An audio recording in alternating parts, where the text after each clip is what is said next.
podcasthero.com. Welcome to The Daily Quote, a podcast designed to kickstart your day in a positive way. I'm your host, Andrew McGivern, for August 17th. Today is National Black Cat Appreciation Day, and it's about time these magnificent creatures got the recognition they deserve. For far too long, black cats have been the victims of superstition, fear, and unfair stereotypes that have nothing to do with their actual nature. Black Cat Appreciation Day exists to dispel the myths and celebrate these beautiful animals for what they really are. Loving, playful, intelligent companions who just happen to have sleek, black coats. The sad truth is that black cats are the least likely to be adopted from shelters, not because there's anything wrong with them, but because of centuries-old superstitions that have somehow survived into the modern world. In ancient Egypt, black cats were actually considered sacred and brought good luck. It wasn't until medieval Europe that they became associated with witchcraft and bad luck, a reputation that has unfairly stuck with them ever since. The reality? Black cats are just cats. They're no more likely to bring bad luck than a tabby or a calico. They purr just as sweetly, lay just as enthusiastically, and love just as deeply as any other cat. Their black coats simply make them even more striking and elegant, which brings us to today's quote from Mark Twain, who had a sharp wit when it came to human nature.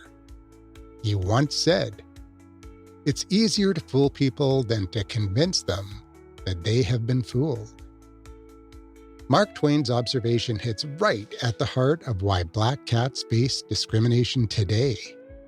For centuries, people have been fooled by superstitions about black cats bringing bad luck, being associated with witches, or somehow being different than other cats.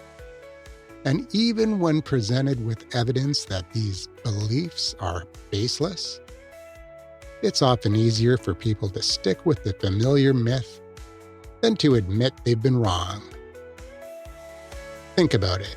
Every single day, millions of black cats around the world go about normal cat business, sleeping in sunbeams, chasing toys, purring on laps, and being perfectly ordinary, wonderful companions. The evidence that they're just regular cats is overwhelming, yet the superstitions persist.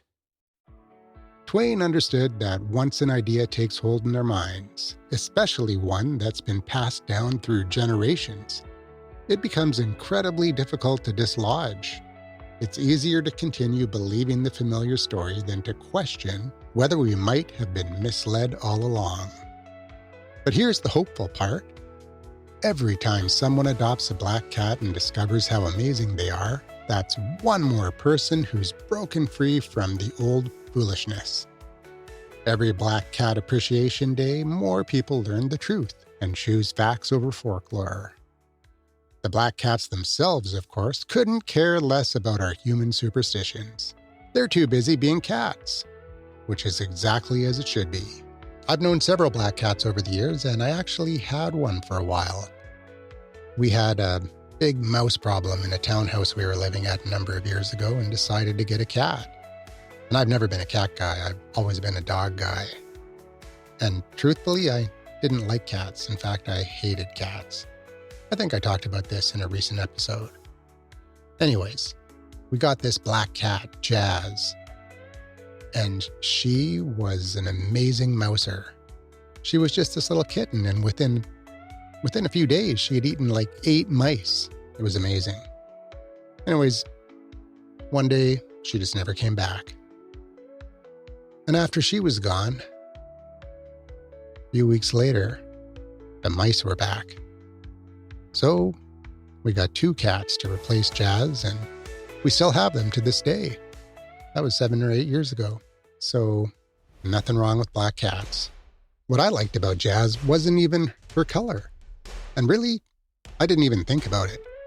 It was her individual personality, her quirks, her capacity for love and play, just like any other cat. But somehow, her sleek black coat made her bright eyes and pink nose even more striking.